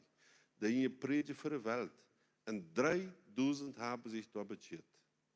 Macht die nicht so sehr viel Sorge mit der 380, wat lang über die schlechte Sachen reden. Gott predigt, da sind unter 3000, die sich bekehren wollen. Ist das klar für dich? Amen. Macht das Sinn, so ist das predigt für ihn? Okay. Und nun, stell die Pferdes 120, die gehen nun von diesem Tag nach Haus. Tidig zum Morgen, wir sind da und setzen da, was tun wir hier? Wir warten. Wie lange wollen wir warten? Wir warten, bis wir erfüllt waren mit Kraft. Vielleicht manche wollen waschen in een huis. En dat wil krijgt de dag van de Heilige Geest voorkomen. Du brauchst gouden vriend hebben. Wat met die welve wachten het passiert. Ja? En dan komt de wind en dan komen de vuurvlammen en dan werden ze als bezopen en dan reden ze in tongen en dan hebben ze gepredigt en dan hebben ze deze mensen getauft. Alles in één dag. Nu stel die vierde dag is er één. Ne, waren bestimmt mit mij gewesen zijn, niet zo? Wo willen we gaan? Ah, willen we alle nou uit door Kiesbreid in de pizza. Dat wordt pizza van ons alle maken. Wat we maken? Ja, oder de kliever, dat wordt ons alle koffie maken, ja? Stel die voor, wo gingen deze mensen slopen? Het kon die zeggen waar de slopen gingen. Die hadden dit vier gods, de mochten nou denken. Onde vamos encontrar uma vítima do diabo? Wo war wie ein Fienfänger oder ein... Dat wil leichter voor die we zaten. Je maakt die beter. Wo war betroffen oder ein, wat in zo'n ein... Dat je weer meid, dat weer hongerig bestemd, dat je de stunken bestemd, dat je schweiten daar hebben. Maar dat vier we daar. En het leeft wat in en wat weer. Waar we. Pois é, como é que eu vou falar isso? Onde vamos encontrar uma vítima do diabo? Ein Opfer. Ah. Wo war ein Opferfänger vom Teufel? Wo wordt je een opfer? Dat hield ik komisch. Ja, is het zo? Jetzt ist er so Ja? drauf, ja. Okay. Wo wordt je een opfervinger vom Teufel? Wo wordt je een mensvinger wat bedreigt is vom Teufel? En zo'n zaken vangen dan aan in onze kop te gaan. Want de vier daar is, dan denkst du nicht mehr bloß an die, und was du eten wirst, auf der Pizza zerriss die noch, dann fängst du an zu denken an andere Menschen. Wo wordt ein Vinger, was bedreigt ist vom Teufel? Dann fängst du anders zu beten. Zum Beispiel, ich habe kleine Gruppe, TUS, ja? Kleingruppe, ja. Kleingruppe. Oder Sozo-Gruppe. Sozo-Gruppe. En du möchtest, wenn ein Mensch im Vier ist, dort wird er flankt um beten. Ein Mensch wird nicht im Vier ist, der betet einfach und sagt, kon je voor mij beden? Mij fehlt moed en ik brauch maar geld en kon je voor mij beden? Maar wanneer er vier is, der betet voor, weet wel voor Janen beten. Het schijnt bij Janen, Kolido, als een hond, die brukt, die wil zich doodmaken, voor die wil we beten. Wanneer vier is, die vangt aan voor anderen te beten. En dat is een teken van een wassende church. Wenn der Mensch nicht bloß für sich selbst beten, verlangen, aber wenn sie für die anderen, kommst der andere erst ein, dort, bet für mich. Dann wird es ein Wade. Bitte versteht mich, okay? Wenn ihr was habt und beten, kommt der andere, der soll beten. Ich kenne am Dreitje, der soll beten. Aber, man muss, wenn der vier da ist, dann fangen wir an für die anderen zu beten. Dort, Wie macht er nun im Krankenhaus? War sofort mot van. Wie da ist einer am Storven, da ist einer am Leden. Dat is een teken van 4. Wanneer du anfängst voor de anderen te beten. Is dat klaar voor die wat zei? Also, Peter en Johannes, die dan tussen als de start een weer, wo waar we hem vinden, wat bedreigd wordt van dieven. Wo waar we hem vinden. En de Bibel zegt ons in kapitel 3, de vangen einen. En die deed immer ferm tempel zetten, die kon niet komen. En je leemde. En jeder dag zouden ze dem dan ferm tempel gaan, dat hij daar geld zal nemen. En nu komt Peter en Johannes daar aan. En bidden tongen. En gingen zo een beetje bezopen, zo weet niet wel. Weet je wat die gingen? Ja? Lachten zich bestimmt. Trudig werden ze bestimmt niet. Rohren deden ze überhaupt nicht. Ja? Hey Peter, een schwaar leven heb ik. Nou, dat werd ganz bestimmt. Peter, simpel wat gisteren. Wat vandaag passeren? Ah, dat is een teken van 4. Wat vandaag passeren? En dan zegt simpel daar. Wat? Dat is aan je leemde. Het zei hem te eerst. Dat is mine. Het zei te eerst zijn. En hij zei, kon je me geld geven? Nee, we hebben erop geen geld. Maar wat we hebben, dat geven die hem noemen Jezus, stop. Dan stond hij op. Mijn vriend, dit is de padron. Dit is de moodstok. De moed. Dit is de moed. We moeten van hier wieder leven. Niet terugleven. Vandaag waar we in je loon zijn, eerstens, wanneer de mensen zeggen, het heeft geen geld, dan is het leven. Dus dat is geld nog op, eerstens. Ja? Het heeft geen geld. Nee, met geld hast du nog op. Maar wanneer du niet aanvangt met de mensen te beten, dan worden niemals opstonden. Wanneer du niet aanvangt. Mij eens het mal zo, dat we ook in het jaar, ik weet nog wat het jaar, 1998 weer. Het voelde pretje bij een ganz arme church im noorden van onze land. En het voelde met een vriend aan. En dat we een kleine church van ganz arme mensen, zeer arme mensen. Mensen die arbeiden, die deden zo koffiepletje. En dan kregen ze geld bloß voor een dag. Dan een ganz kleine mens. En we komen daar aan, om zonavond, vermiddag. En dan zei de pastoor, zei Arno, het wil die nu in huis brengen. Daar is een jong, die jet niet, der is gelähmt. Maar dat huis waar hij woont, dat is een Zauberin. Zauberin, verstehe je?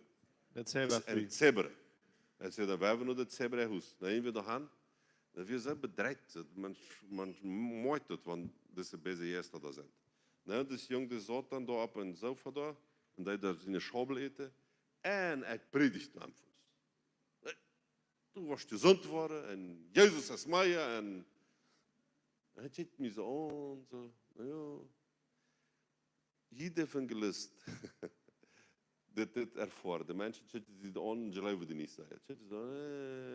En du bent begeesterd. Wat passeren? En luidde dan op en over, komen de aandacht. En dan bracht hij ze aan. En zat hem verder gaan, eerste rij. En dat we zo'n tijd, dat we zelfs vanuit de Bolivie komen. Het predigt dan uit, neem je de meeste laden of zo, maar man zoveel predigen. Dat damals werd ook zo, ja. Dan predigt het en zong en mocht alles daar. Wat dan de tijd weer te bidden. En dan, neem maar 2 stijlen hier. En zet me hier bij mij. We hebben hierboven, dan kunnen we dat beter zijn. Nog een stel.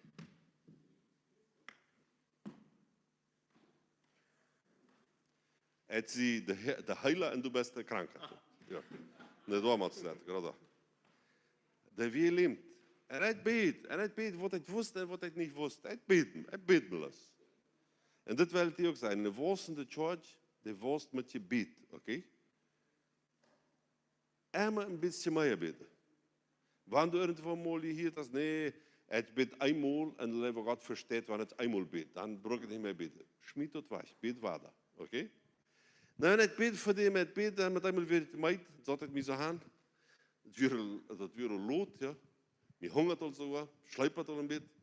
En het beet met eenmaal deed het zo. En dan deed het dit. Als zie je zo. Dan verviel ik me zelfs. Dan zei het, hast du spät?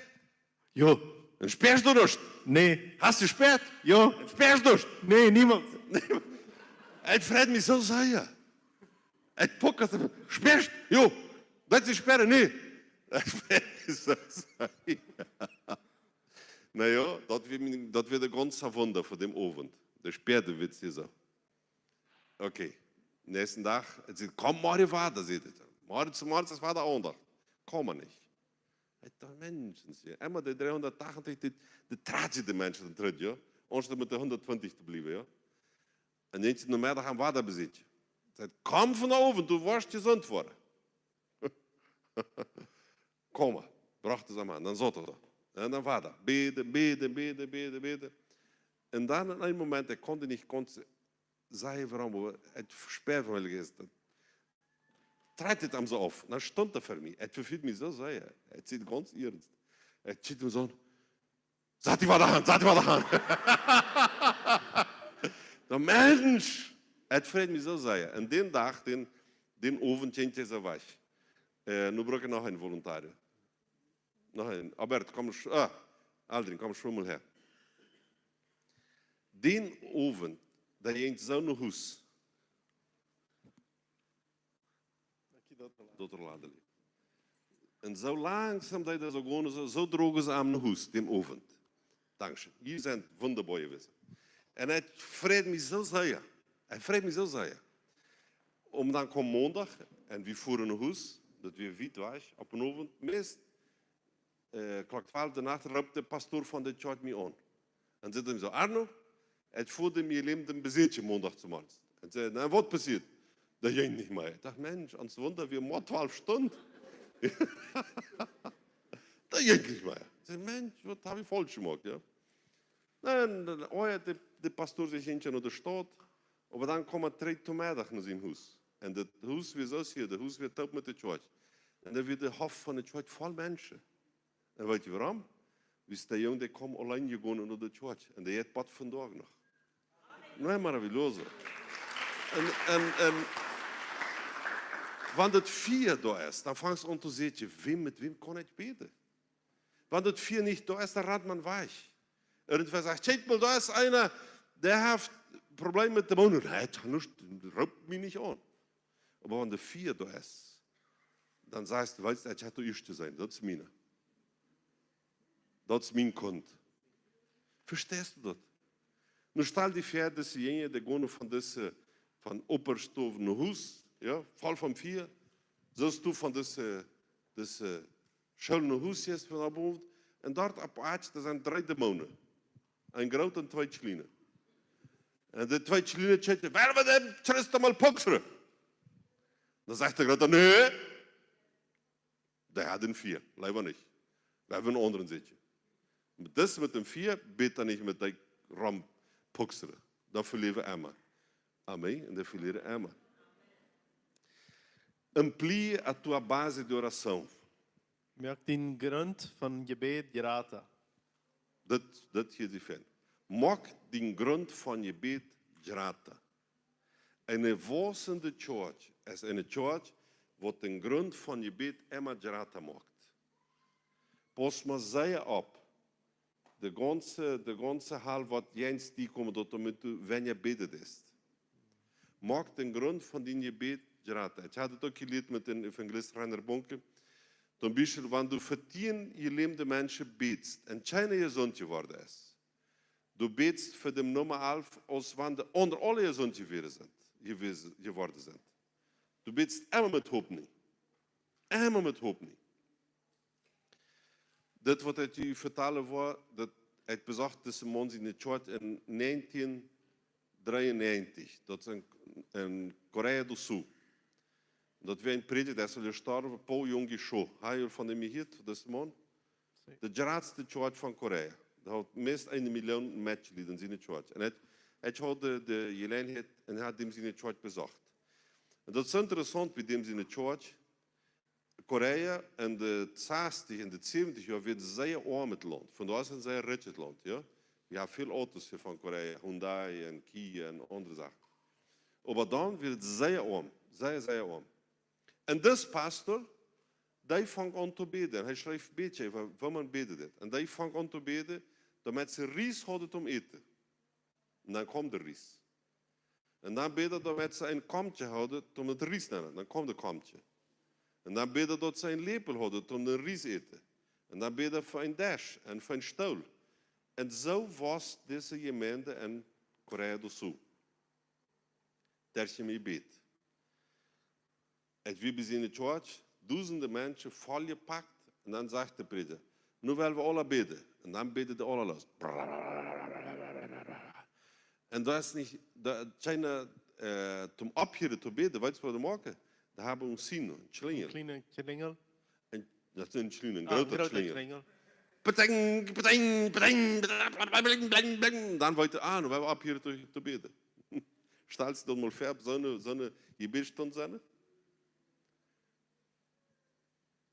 Pas je op, want dan in een gebedstond is, bruiden wel we bidden.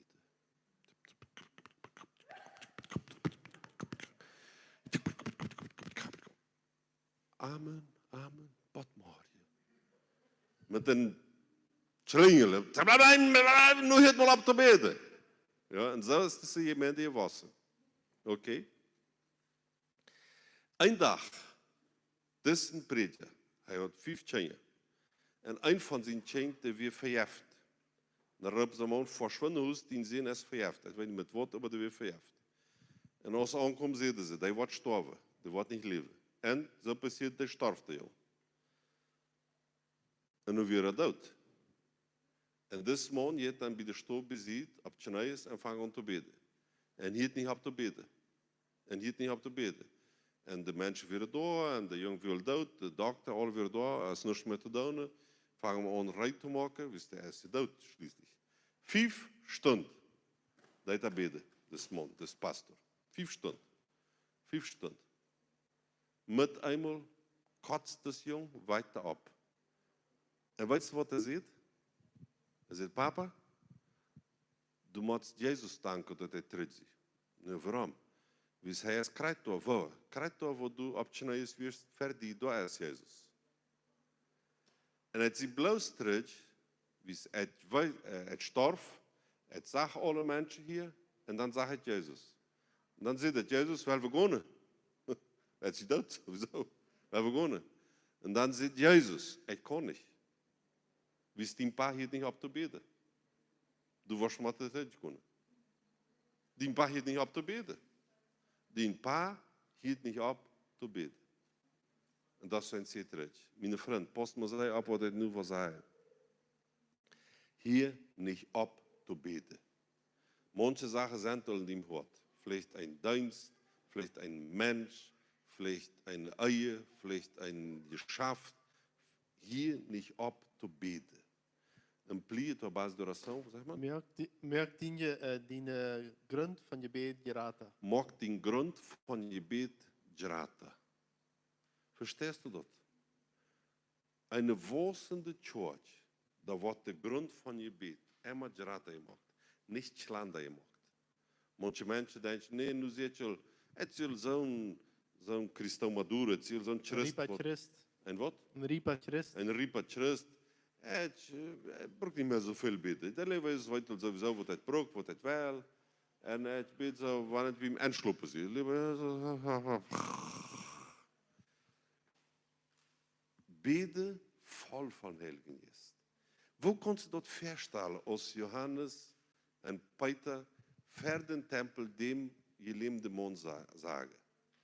Denkst du, komm op Stelles, ja, darf nicht, aber stummel op.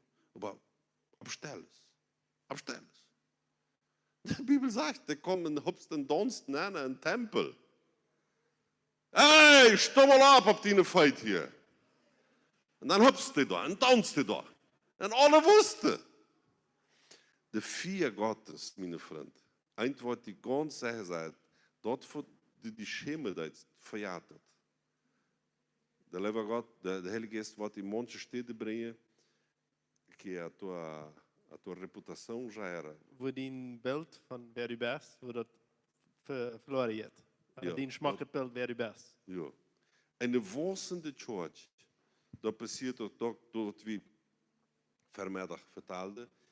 En we hadden mal een encontro ook. Een trafen. Een trafen. Hier zie ik. Herr Jesus, hier zie ik. Maak dat wat du willst. Dat zo'n gebeten hield man bij een wassende church. Herr Jesus, hier zie ik. Brok mijn leven. En hij neemt het ernst. En hij wordt die besteden aanschrijven, wat du niemals gedacht hast. Zum Beispiel, het wordt niemals, denk je dat het een dag in Bolivien wordt zijn. En vielleicht hast du niemals gedacht, du wirst mal naar Brazil fahren. Nou, du wirst aber naar Brazil fahren. En du wirst ook zo waarschijnlijk, breng je de boot bij ze ook met. Dus dat is anscheinend meer om geboden. Ja? Man weet niet waar de Heilige Geest ons aanbrengen wil. Wanneer Alberto zei met zo'n smakke vroeger, dan komt het, was het melig. Nou, é verdade? Hij kon het niet mooi tot vijf stellen. Nou, zie? Dan denk ik me zo, wat was dat je mag? Hij zei dat, weet je waarom? Hij denkt aan minder smakke vroeg. En waar is dat melig dat hij met mij bevriend wordt? Ja? Hij zei, waar is dat melig? Ja? Zo'n zaken. En voor God is alles melig, als hij me spreekt. Ja? Manchmal is het met mij dol. Ja? Früher wird es so, ich wusste, ich musste mich bessern, wenn sie mit mir anfangen, Plattdeutsch zu reden. Dann dachte ich, Mensch, nun macht ich mich besser, ja. Wenn er bloß Portugiesisch wird, dann wird alles klar. Aber wenn sie anfangen, Plattdeutsch zu reden, dann weiß ich, dann macht ich mich besser, ja. Wenn sie anfangen, Spanisch zu reden, Alberto, dann macht es die besser. Agora nie, dann macht es die besser. Eine wassende Church. Dat is het vier van Heiligen Geest. Het vier van Heiligen Geest scheidt weg alle angst. Het is interessant dat deze semana, die vieren dort een bovenstoof. En eind, dat moeten we maar verstaan. Die vieren daar ook, we hadden ook angst. De Bibel zegt ons. Die vieren thuisloot, we hadden angst. Die hadden ervaren. Jezus in leven. Als hij starf en als hij opstond. Maar sowieso had hij nog angst. Maar wanneer mogen ze daarop? Als de Heilige Geest komt. Dan wird de angst weg. De vier vom Heiligen Geest neemt weg alle angst wat we hebben. Waarom zijn we zoveel Christen die nog wat van nog angst hebben? Da fehlt eine Erfahrung mit dem Heiligen Geest. Mit den vier von Heiligen Geest. Halleluja. Die werden thuisloten. Mit alles wat zullen zijn hadden. En ervaren hadden met Jezus. Maar we werden sowieso thuisloten. Aber wenn der vier von Heiligen Geest kommt, dann ist die Angst weg. Und dann fangen wir an zu predigen. Dann stellt der Heilige Geest uns auf unsere Feit. Und dann waren wir mutig. Und dann worden andere Menschen wichtiger als wir selbst. Amen. Herr Jesus sagt in Markus Kapitel 16, Vers 15. Gott der alle Welt en predigt dat evangelium voor alle creaturen, alle mensen. Creaturen, alle mensen, ja? Alle mensen, ja. Voor alle mensen. Als Jezus dat zegt, en wie kennen dat? Pastor, hij kent dat al uitwendig. De Bibel zegt, God en predigt. De Bibel zegt niet, wanneer je goud veilen, wanneer alles gereild is, wanneer alle rekeningen betaald zijn, God en predigt. Wanneer je van allem je lijf zendt, nee, God en predigt. Van alle man goud van je redt, nee, God en predigt.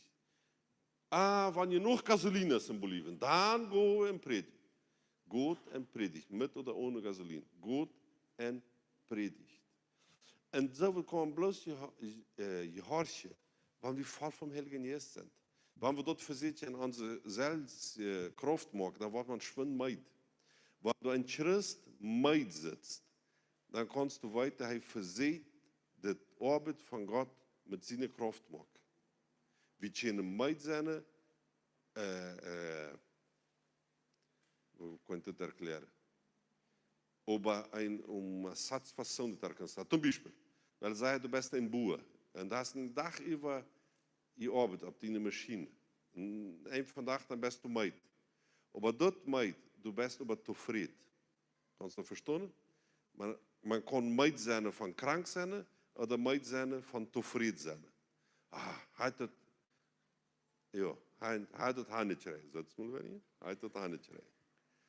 Hij dat handetje. Verstehst du mich da? Also, Jesus sagt, Gott in alle Welt en predigt für alle Menschen. En Mit der Kraft von Heiligen Geist kannst du in die ganze Welt gehen.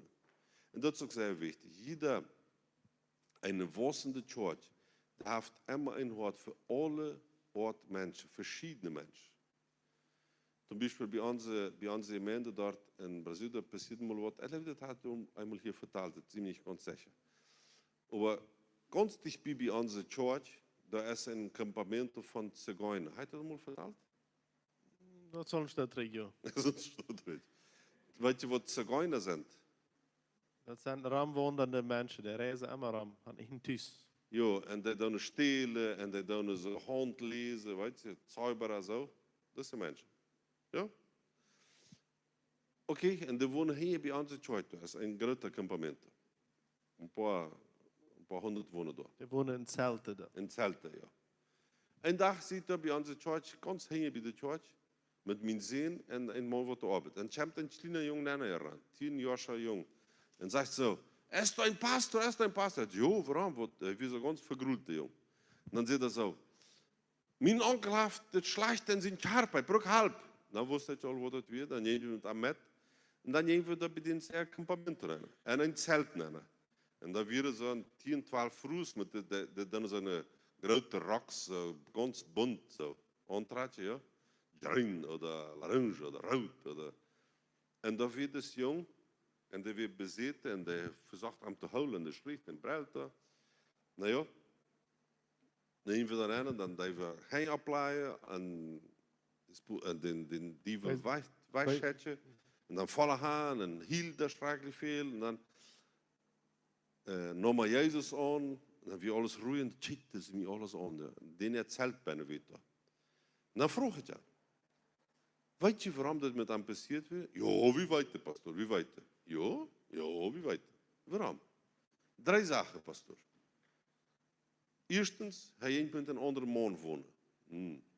En een centrum de occultisme, zeg maar dat. In een huis waar soberie ja, Daar wonen. gedreven wordt. En drijdens, dat is een beetje polemisch zo, maar de drijdens, nogmaals in de bed zijn een rappatraatje zo. En hij heeft dus een tatoeage gemaakt, pastor. Nooit passiert het met hem.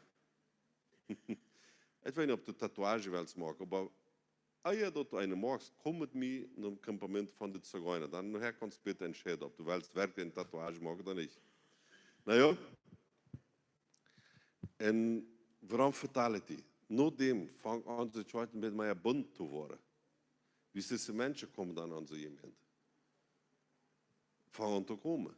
De Bibel zegt, go in de ganze Welt en predigt voor alle mensen.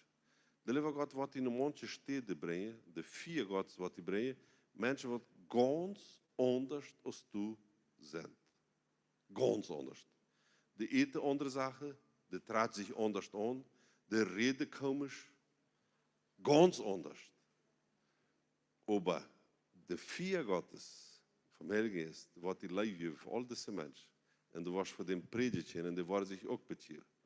En dat is zo wat fijn van deze mensen zich betieren. Mij passiert het mal ook, vanaf mij dat vertelde het en dit vertelde een deel van den Zeugnis. Maar we hadden mal evangelisiert eine groep van travestis. Travestis zijn mannen wat zich als vroes ontraat. Ja?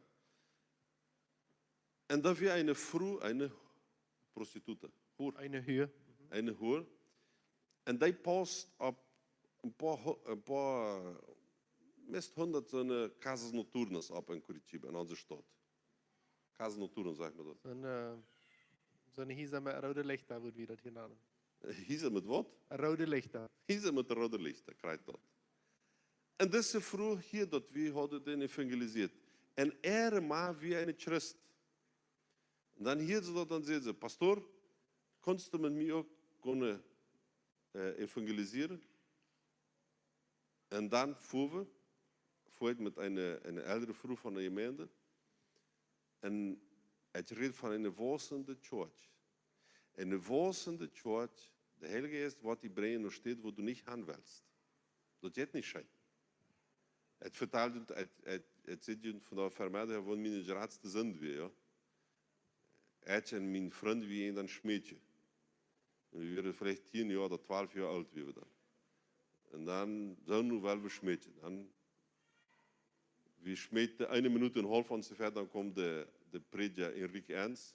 Zeg ons, dat mijn vriend een toespreeltje, hij heeft een toespreeltje en dan weer Schluss met ons smeten.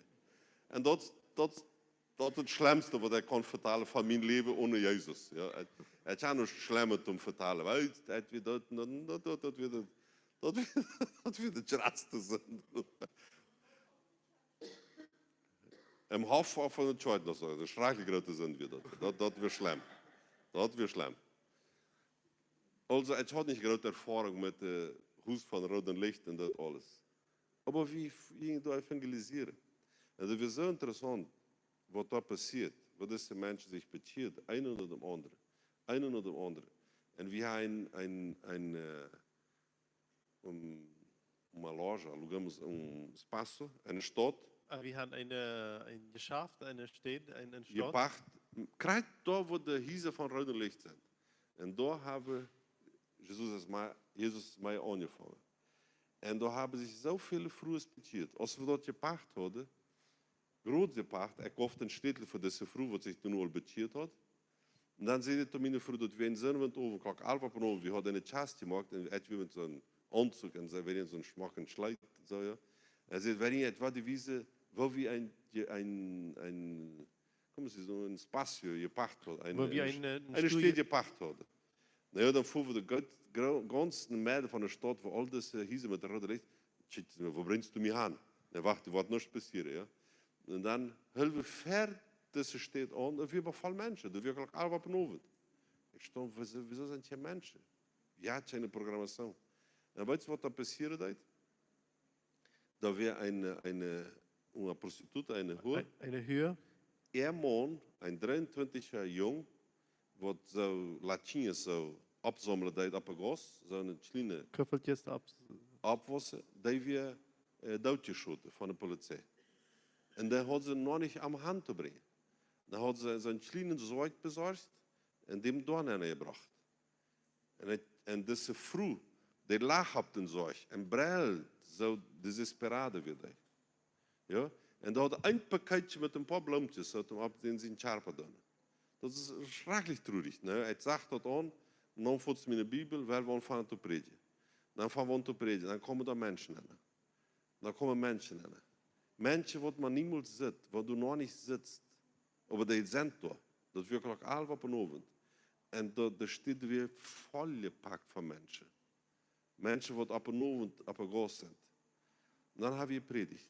Zoals hij zei, wat hij wist en wat hij niet wist. Daar is zoveel bekeerd.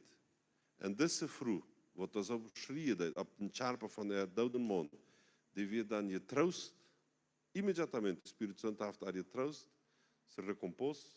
Sie können sich waren Trägfänger, ja. En dan nemen we weg. En die avond, deze vrouw wat een hoor werd, die had een gebed gemaakt. Ze zei, liever God, want deze pastoor Arno werkelijk van die is, maak dat hij vandaag hier aankomt. Dat wordt hij niet aanroepen. En wie komen die avond aan? Is dat niet interessant? Want de vier Gottes daar is, hij scheidt die daar waar hij wil, niet daar waar du willst. Hij vraagt die dat. Je hebt dat schijn op zo'n begrafenis zijn, met een arme mens, wat bevriend is met een hoer, en we bloos komische mensen zijn, dat is niet schijn. Maar want de vier Gottes die daar gaan brengen wil. Ah, pastor, mir het veel beter bij eider pizza eten. Ja, ganz bestimmt het dat beter. Ja? We kunnen allemaal daar grote aankomen, ja, en alle dat pizza eten, is niet zo? Nu bereden we dat, tussen ons, want eider niet eerst, dan gaan we dat bereden. Maar want de vier Gottes, hij wil die daar gaan brengen waar hij wil. De Bibel zegt ons, morgen wil het daarover reden, in Lucas kapitel 10, als Jezus zijn jongen zende dit. De Bibel zegt, hij zendt zijn jongen naar de stad waar hij gaan wil. En het wil met die nu bidden. Kannst du bitte abstimmen? En dan, waar we zoals onze traditie, we hebben een paar tradities al, ja. En een traditie van we beter dan Duits en Portugiesisch en de andere tijd was dat. Oké? Dus nu sollst du al Portugiesisch weten, maar hij wordt nog even zat. Amen? Willen we bidden? Halleluja. En mocht dat u met een Heilige Geest ontvangst te reden. Vang met hem, dat in leven voor hem. Zei hem, Heilige Geest, het is zoveel hier te snoven. En het wil die ervaren. Het wil din vier op mij hebben. Het wil van din vier, Heilige Geest, geleden worden. Het wil, quero estar em rio de fogo líquido. Eu quero estar em rio de fogo líquido. Ik wil in een rivier zijn van flissende vuur. Amém.